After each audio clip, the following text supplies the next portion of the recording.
Noticias dijeron que la reunión de Guajardo y Ross no sería para discutir temas del Telecán, sino para tratar otros temas, aunque no dieron más detalles, pero pues sería muy extraño que en medio de esta renegociación pues dejara el país para platicar de otras cosas. Y bueno, para seguir hablando del tema, saludo con gusto al doctor Félix Boni, director general de análisis en HB Ratings. ¿Qué tal? Muy buenas tardes. Buenas tardes. Pues bueno, en su última conferencia de prensa dijo que espera que el Telecán continúe, aunque seguramente se terminará de renegociar hasta después de las elecciones del 1 de julio. ¿Qué nos dice ahora con el avance que hemos visto en estos días de la séptima ronda de renegociación? Pues sí, ha habido algunos avances, pero especialmente en áreas que quizás no son tan polémicos o controvertidos. Todavía hay elementos más cruciales que todavía hay que determinar, especialmente el contenido en cuanto al sector automotriz.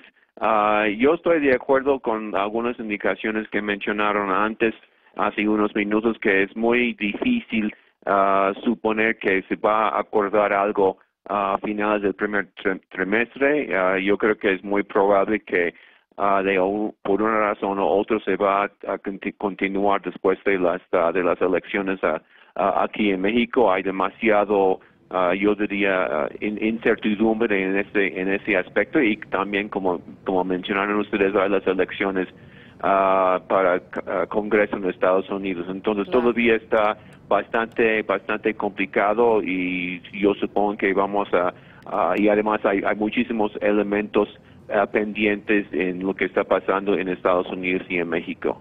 Claro. Por otro lado, pues bueno, hemos visto tensiones en el tema de las reglas de origen, sobre todo enfocado al sector automotriz. ¿Cómo podría impactar al sector automotriz el retraso de esta negociación? ¿O no se esperan impactos importantes? Digo, sabemos que ayer se reportó que la industria automotriz captó la mayor inversión extranjera directa en su historia en 2017 y sigue creciendo el sector, pero estar en este pues limbo de la renegociación, ¿qué impacto le podría traer?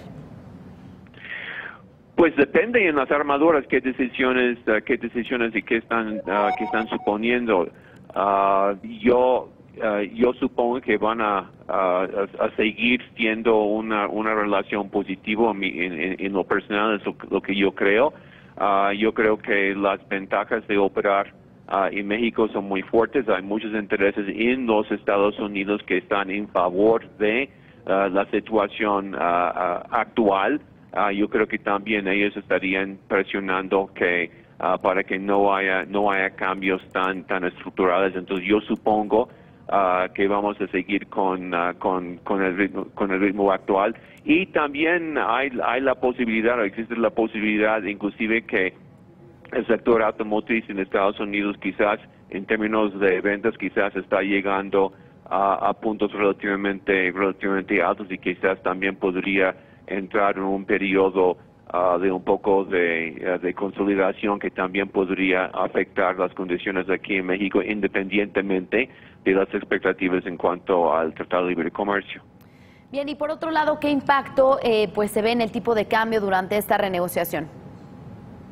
Pues obviamente va a provocar cierta volatilidad en el tipo de cambio, pero por otro lado yo creo que también hay que tomar en consideración que hay otros factores que también afecta a Estados Unidos y al dólar. Y en México, por ejemplo, hay muchos temores en cuanto a las perspectivas fiscales en Estados Unidos, temores de incrementos posiblemente en inflación, pero también incrementos en el déficit. Estamos viendo el impacto casi diario en términos de los rendimientos de los bonos de largo plazo que están subiendo. Ese también es parte de un poco de incertidumbre del mercado global en cuanto a Estados Unidos y el futuro del dólar relacionado a posible inestabilidad en el déficit fiscal. Y también obviamente eso nos tiene un impacto para México, dado la relación muy importante entre los rendimientos de los bonos de largo plazo en Estados Unidos y los rendimientos de bonos similares, por ejemplo los famosos M's aquí. Si los rendimientos allá suben y siguen subiendo, también va a presionar hacia arriba el costo financiero para dar servicio a la deuda mexicana también, y ese obviamente afecta o podría meter o representar otro elemento negativo, incertidumbre para el tipo de cambio, inclusive más allá del Tratado de Libre Comercio. Entonces, ¿cuáles son sus expectativas del tipo de cambio para este primer semestre del año? Pues nosotros estamos suponiendo que más o menos el primer semestre puede terminar a niveles actuales, pero obviamente el gran riesgo es qué es lo que va a pasar con las elecciones, que puede provocar muchísima inestabilidad y incertidumbre, y en ese aspecto básicamente es muy difícil obviamente determinar qué es lo que va a pasar, porque no únicamente tenemos las elecciones presidenciales aquí en México, también tenemos la cuestión de cuál sería la composición del Congreso también, si el presidente electo puede o no puede tener un Congreso con quien puede cooperar o no. Entonces hay muchísima incertidumbre en cuanto a los resultados de las elecciones y en cuanto a los resultados de las elecciones del Congreso y la capacidad de nueva administración cooperar o no cooperar, y ese también sería otro elemento de mucha volatilidad en tipo de cambio. Es la verdad muy difícil de estimar. Por lo tanto, estamos suponiendo tipo de cambio más o menos alrededor de los niveles actuales, pero obviamente podría devaluarse más dependiendo en la incertidumbre que las elecciones provoque o no. Bien, pues muchas gracias por el análisis, doctor Félix Boni, director general de análisis de HB Rating. Seguimos en comunicación. Muy buenas tardes. Sí, muchas gracias. Buenas tardes. Hasta luego.